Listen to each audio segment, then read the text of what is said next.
Miss Vanishri is a college student and she wants to take part in the Mumbai Half Marathon next year. She is being trained by you since last month. She has heard about her commercially available sports drink from a friend and asked suggestions from you. As a trainer or a coach or a sports scientist, what type of fluid will you recommend for fluid replenishment? For the sports event she is being trained, what must be the composition of the fluid drink? What are the factors that needs to be considered for calculating the water and fluid requirements? If you are looking for answers to such questions, you have landed at the right platform. Welcome you all to this NPTEL course on Introduction to Exercise Physiology and Sports Performance and to this module on hydration and fluid balance. I am here with you, Wing Commander Chandrasekhar Guru. I am a sports medicine specialist and assistant professor in the field with the Armed Forces Medical Services. I shall share with you the medicinal aspect related to the hydration and fluid balance in this module. So in this module, you will be learning about the balance and the function of water, dehydration and its role in performance, electrolyte regulation in the body and during exercise. How do you calculate sweat loss and sweat rate? And some pointers with respect to sports drink, the concept and what is the recommendation. So we know water is elixir of life. It doesn't have any caloric value. Still, it is the second most important thing next to oxygen for living. Why is it called so? Because human life can survive even up to 40% loss in body weight due to any macronutrients in the form of fat, or carbohydrates or protein. However, with mere loss of 9 to 12% of body water, it can turn catastrophic and be fatal. In the human body, water constitutes about 60% in a young man and about 50% in a young woman. When you see the relative composition, in terms of fat-free mass, it constitutes about 73%. Imagine 3/4 of the fat-free mass is composed of water. And with respect to fat-free mass, it varies anywhere between 20 to 50%. So these variation or the constitution of the body water in the body depends on the age. It varies with the gender, either male or female. They have different composition of body water and as well as the composition per se with respect to the fat-free mass and the fat mass. So this water stays in the compartment in the body. Let's see what are the compartments. So the bulk of the water constituent is located inside the cell called the intracellular fluid. This constitutes about 2/3 of the total body water. It's called as the intracellular fluid. The rest of the water stays in the extracellular compartment as extracellular fluid. Extracellular means outside the cell. So it is located outside the cells of the body in this compartment as extracellular fluid. This constitutes about 1/3 of the total body water of the body. And what all constitutes the extracellular fluid? In the previous module on cardiovascular system, we went through about the constituents of blood. Plasma forms the major fluid constituents of the blood. So 20% is plasma in the extracellular fluid and remaining is by the interstitial fluid. What is interstitial? Interstitium is the space which is present between the cells. So within the cell it is called as intracellular and between the cells it's the interstitial space. So various interstitial fluids are lymph, saliva, eye fluids, fluids which are secreted by the glands, by the gastrointestinal tract, fluids which is situated along the spinal cord, as well as the fluids which are excreted by the kidney and the bladder. That's the urine. What's the function of the water in the body? So body acts as a main transport medium. So everything transports within the body in the form of blood. So in the blood is a liquid medium, right? The water constitutes major transport medium of the body. And diffusion of gases happens along the moist surfaces, and this is again water is an important aspect of that. excretion of waste products. All the waste products are excreted in the form of feces and urine, and these have water, and it's important to have adequate body water for this function to happen. And most important aspect is the regulation of body temperature. We all know that the body functions, all the enzymes and all the metabolism of the body functions within a range of thermoneutral environment. So the regulation of the body temperature is very critical for normal day-to-day functioning of various organs of the body. So for this, water plays a major role. Joint fluid, yeah, water is again present in joint fluid. So with joint fluid, there is a decrease in the friction, it causes lubrication of the joints. So water plays a major role here too, and it also is present in the tissues and the fat-free mass, as we said earlier.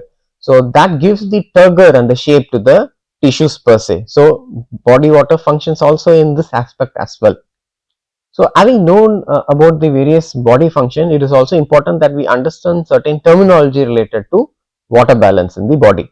So when you have a normal range of daily water variations, that is termed as euhydration. Hydration is water, euhydration which is normal.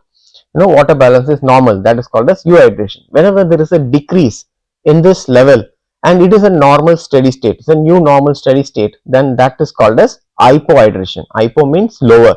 So the hydration status is slightly lower and it is in still a steady state. It is not impairing the normal function. So that is called as hypohydration. When it progresses and leads to kind of a transient state where it can also impair the function, then it is called as dehydration, right? And when the same hydration state, euhydration state, it is increased when the new steady state is more than the normal water content in the body, then that is called as hyperhydration. Okay, so whenever we try to kind of bring the hypohydrated state to euhydrated state, that phase is called as rehydration. You are rehydrating the body. So this is a process by which, by getting more water by various means, by which you are increasing the water content to a set point. So that is called as rehydration. Moving further, let's see what's the water balance in the body normally under thermoneutral condition. When the temperature outside is normal and you're not doing any activity or at rest, the daily water input and output varies between 2.5 liters or so, somewhere around that point. So the water intake mainly constituted by drinking. So we drink water, right? So it constitutes about 1.2 liters on an average.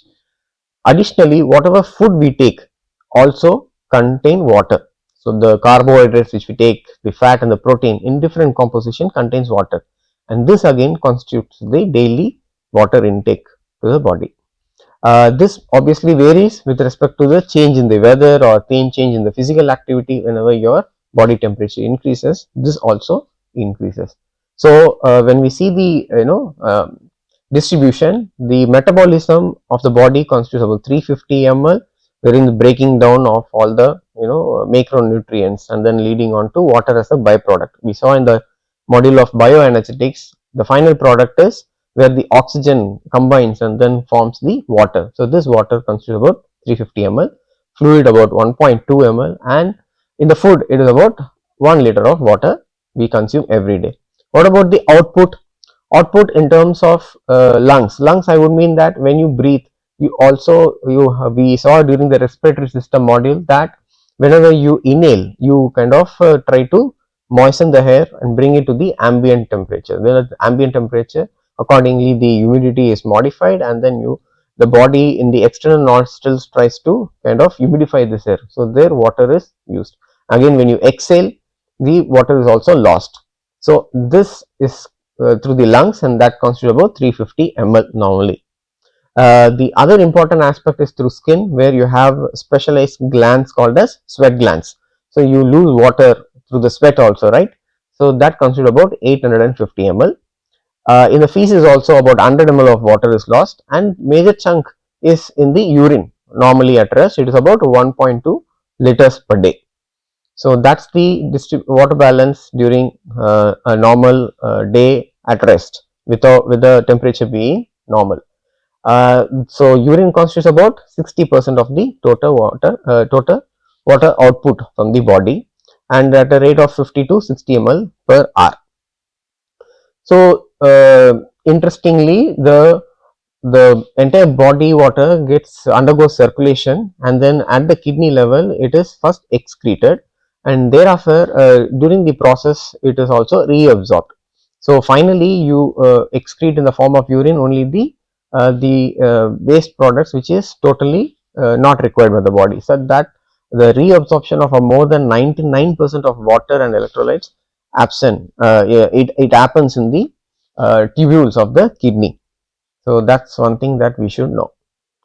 What about the water balance when there is a change in the temperature, or when there is increase in the activity during activity? So the input remains almost the same, whereas with the output increases because the temperature has increased, either ambient temperature because of the increase in the temperature outside, or the internal body temperature because of the activity that you do. So when you do the exercising, muscle also undergoes metabolism, and in the process of providing energy, it is also releasing more and more heat.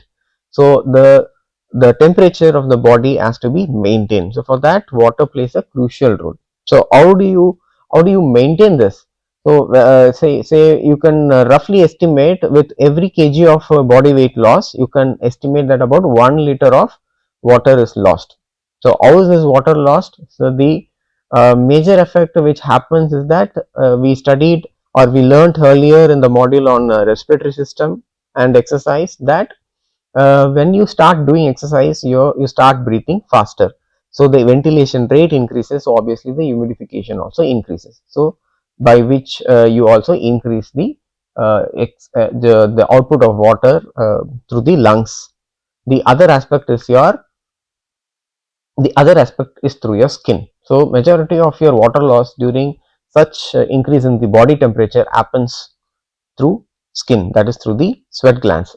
The sweat rate can go up to 1 liters per hour in certain long endurance activities. So that is the kind of compensation or the adaptation that the body makes, or the change the body makes to the change in the internal milieu, or the increase in the body temperature.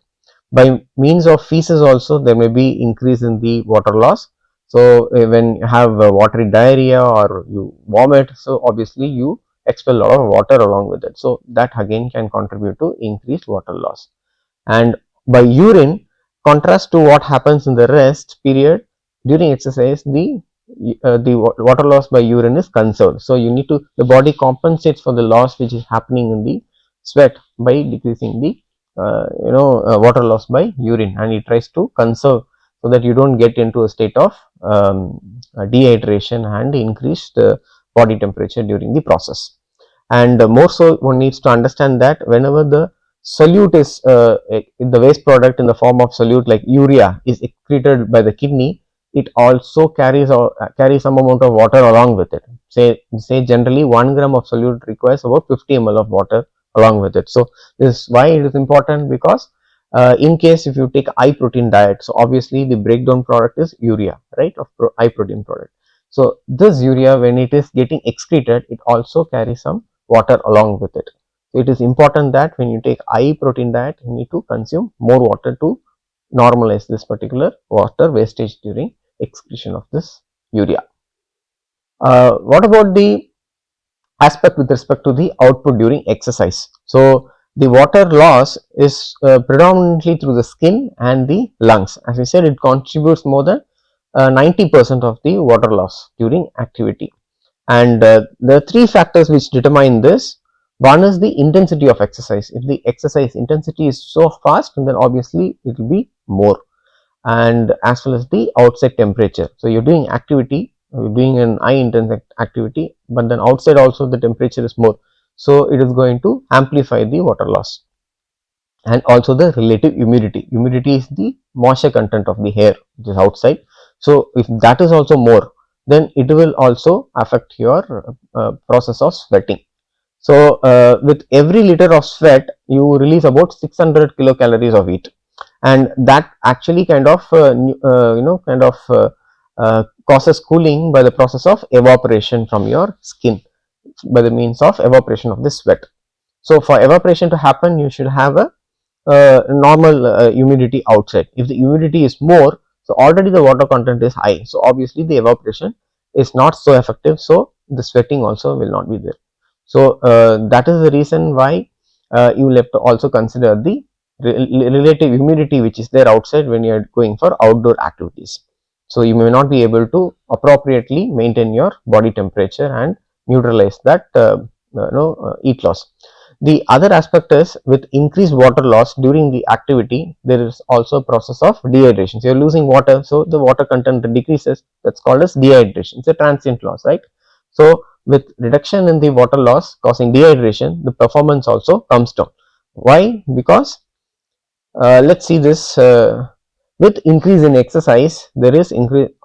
In addition, you also add another variable, that is increase in hot weather condition as well. So in both these conditions, there is increased fluid loss. So as the fluid is lost from the body, the plasma volume which is available in the fluid for circulation has come down. So the decreased plasma volume causes a decrease in blood pressure. When the blood pressure goes down, we have seen that the blood flow to the exercising muscle as well as to the skin may be compromised. So this can cause reduction in the heat dissipation mechanism.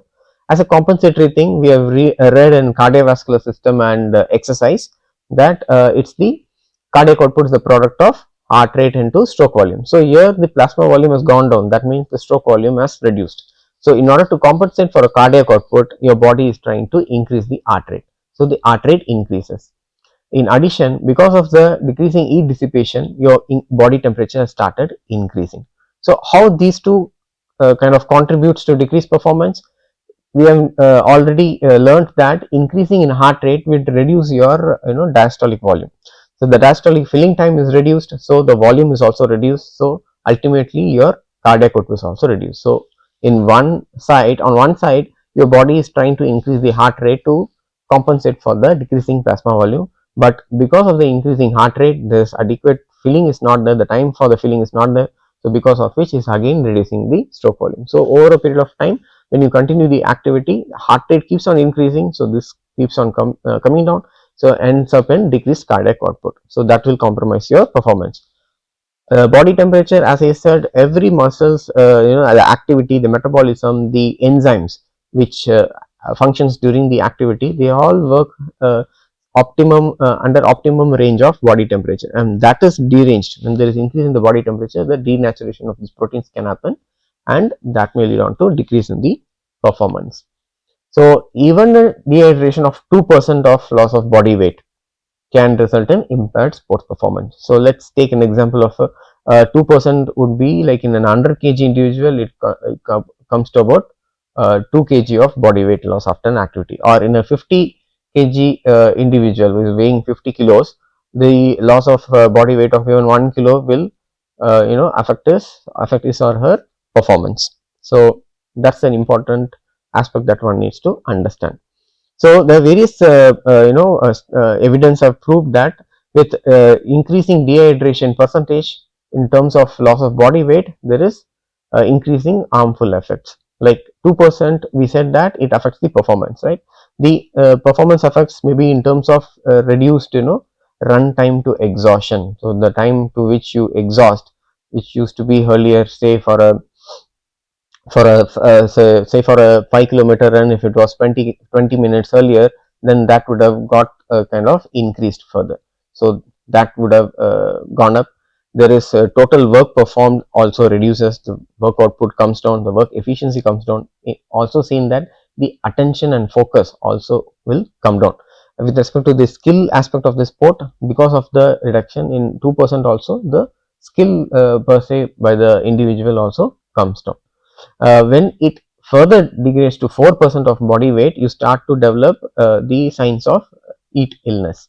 So as the percentage of dehydration increases, you find that the chances of progression of the heat illnesses is seen. So with 6%, you may have heat stroke kind of signs and symptoms. With 10%, it is seen that it can be very fatal also for the individual. So that's the importance of avoiding this particular condition. So how do you assess whether you are having a normal fluid hydration or not? So there are certain indices. So one of the common indices which we have discussed till now is the percentage of body weight change. So how do you calculate it? Before going to the activity, you measure the weight, and then after the activity, you measure the weight. So by using the weight into this formula, you will be able to see the percentage body weight change. The other important and easy way, which is frequently used also in medical setup as well as in sports setup, is urine color. So we have seen even in schools also educating the children to look for their color of the urine, and so that accordingly they can keep themselves hydrated, right? So urine color, with various colors, you have different grades or percentage of dehydration that can be made.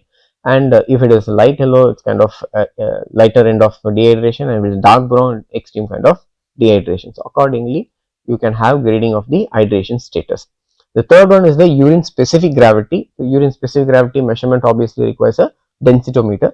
So based on that, you can measure the urine specific gravity. If you are in a kind of a sports institute setup with a backing of a sports science faculty or a high performance team, then you can have a simple tool like a densitometer to assess the urine specific gravity of that individual. It's a very simple to use tool wherein you put the densitometer, and it gives you the reading. So if you are well hydrated, it is generally the urine specific gravity should be less than 1.010. And gradually, if the specific gravity increases, that means your solute level has increased and the water level has come down, right? And that means accordingly the gradation of the dehydration aspect can be graded. So this okay, from external you will be able to understand. What about the body compensation, how the body reacts to the dehydration. So whenever there is decrease in fluid loss, we have seen that there is decrease in plasma volume. The other aspect is because of the decrease in the water content, there is increase in the concentration of the plasma. So that's plasma osmolarity. So the plasma osmolarity increases. When the plasma osmolarity increases, so everything in the body has a range, normal range. So beyond that range, certain receptors are activated, sensing organs basically. So the sensing organs for this plasma osmolarity is the osmoreceptors, which again stimulates the thirst in the hypothalamus. Okay. So however, as I've depicted the longer arrow, so that means stimulation of the osmoreceptors because of the change, detecting the change in the osmolarity, and then stimulating thirst, and then making you to drink water, that takes a lot of time. So that is a sluggish process. There is also a backup feedback mechanism in the body, wherein because of the decrease in the plasma volume, you have certain receptors called baroreceptors. So they address to the change in the pressure. So that again causes stimulation of the thirst center. Then this is also sluggish. So because for this to happen, you need to have massive loss of volume in the plasma. So that's when this particular backup mechanism gets kicked in. So this sluggish process is not a useful kind of mechanism for you to wait for you to have the thirst sensation and then to drink water. So it is always advised to drink before you have get the sensation of thirst. So that means that if you feel that you are thirsty, you have already undergone, you are into the stage of dehydration. So as a sports person, you don't want that to happen, because the moment you get into the dehydration aspect, your performance is going to go down, right? So then there's no point of actually participating in the sports then if your performance is going down, knowing that you can prevent it. So rehydration during the exercise or after the exercise will help you in keeping the maintenance of the body temperature, and it kind of increases the work efficiency and also the performance. So how do you replenish? So you can start it beforehand. So we are thinking about prevention, right? So we can prevent it by hydrating properly before the event. So before the event, you should not start the event in a state of dehydration. So you should always be in a hydrated state. And it is advised that if your event is planned 3 to 4 hours before the event, you take at least 5 to 7 ml of per kg of your body weight. So if you are weighing 50 kgs, then you take at least 15 to 5 250 ml at least 3 to 4 hours before. If you don't have enough time, so it's an early morning event, so you get up early and then have to get ready and then be ready for the event. So just few hours are there, so at least 2 hours before you should take half the amount of that particular advised recommended volume of water. during the event when you are going, you know already with the training aspect that this is going to be the duration and the intensity of the event, right, the exercise that you are going to do. So accordingly you should try to prevent dehydration by replenishing during the activity per se. So that can be calculated based on how much you sweat, how much is the rate of sweating, what is the duration, what is the intensity of the activity that you are going to do during the event. And it is generally recommended as a thumb rule 150 to 200 ml every 15 minutes. So this also has a scientific reason which we will come to know subsequently. And after event is once the event is completed, once you've done up with the event, then you will have to rehydrate whatever the body fluid that you have lost. So that's called as rehydration process, and this needs to be generally 150% of whatever the fluid loss that has happened. So there's a way to calculate this also, and we will see it subsequently. So in this particular thing, after the event when you are replacing, it is not only the fluid that you need to take care of, it is also that you should look after the electrolyte that has been lost during the event per se. So coming on to some practical recommendations, I would say an important aspect that one need to consider if you are thinking about fluid and water balance in your field of sports. So it's a simple logic. When the fluid passes, you drink, right, it goes to the esophagus and then it reaches the stomach, and then from the stomach it is a kind of a bag through which the fluid passes and enters the intestine. When it reaches the intestine, it is in the intestine that the water gets absorbed and then enters the plasma. So the final target is that whenever you replace fluid, it should happen so in a short manner that it should be available in the plasma, isn't it? So for that to happen, so you need to kind of pass through the stomach at a faster pace. That is called as gastric emptying time. So the faster you kind of make the water flow through the stomach, the gastric emptying time is more.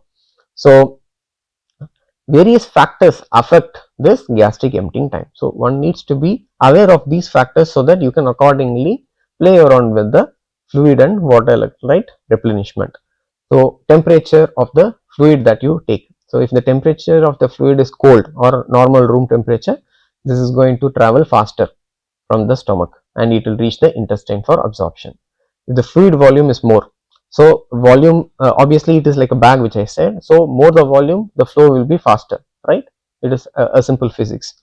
So the volume has to be at a certain level so that there is movement of the fluid to the intestine. So that is the reason why we advocate every 15 to 20 minutes during the activity you will have to increase the fluid intake. Third one is the calorie content. The fluid which you are taking, if they have macronutrients in it to provide energy, so that again decreases because there is some amount of digestion that starts happening in the stomach. So if that is kicked in, so that process is kicked in, then obviously the movement is delayed. The other aspect is the concentration of the fluid that you are taking. So if you have some solute into it and then the concentration is more, that again kind of decreases the movement of fluid from the stomach. So the ideal composition, which with various studies they found that it should be between 5 to 8% of the carbohydrate in the fluid. And the other aspect is the exercise intensity. If your exercise intensity is beyond 75%, obviously the body is focused towards the exercising muscle to the demand that is there. So the gastric emptying is delayed in case of increased exercise intensity. And pH is a very important factor. The normal pH has to be maintained for proper gastric emptying. Hydration level, with reduced water level, the gastric emptying is further reduced, obviously because of the decreased plasma volume. So these functions are reduced. So reduced in a dehydrated state, your gastric emptying is going to be delayed. So these aspects you will have to understand. The other important practical consideration is we discussed that the thirst response to take place, it takes some time, it's sluggish. So in order to activate it, it is found that with increase in the sodium content in the fluid that you take, it stimulates thirst response. So sodium again, it increases the thirst response, so that can be added to the fluid that you are giving. It also replaces the electrolyte. And one more thing is, if your exercise is lasting for up to 1 hour, then it is not necessary to add electrolyte to it. just increasing water intake is enough to replenish the water loss. And there is also another important aspect in case of overzealous athletes or coaches. They try to kind of keep them in a super hydrated state. So in that kind of attempt, they try to drink more water. So because of which, what happens is the normal concentration that needs to be maintained between the water and the electrolyte is lost. So there is dilutional hyponatremia. So sodium level is normal, but then because of the increased water content, the sodium concentration decreases. So this dilution of the sodiums, that leads to something called as decreased sodium levels in the body, called as hyponatremia, which may result in disorientation, even in extreme cases, confusion and coma also. So these are the practical recommendations with respect to maintenance of water balance. To summarize, we saw about the various functions and the balance which is maintained during rest as well as during exercise with respect to water. We saw how body kind of try to maintain the water balance during exercise, and what are the compensatory mechanism that happens when you have dehydration, how dehydration influence performance even with reduction of 2% of body weight, how it kind of impairs the performance. And we saw about various grades of dehydration and their effect on the body, then various assessment methods as well using the hydration indices, how one can identify this. And we also saw about the various mechanism by which the body kind of address this condition naturally, and how you can avoid this preventable condition by kind of replenishing the fluid, the recommendation before the event, during the event and after the event, as well as certain practical points that one need to consider with respect to the gastric emptying and the addition of other constituents along with water, and whether it is necessary for activity lasting less than 1 hour. So these are the practical things that we discussed in this module. So those of you who are interested in further in-depth learning, I would direct you to go through this standard textbooks on exercise physiology and sports performance. Thank you.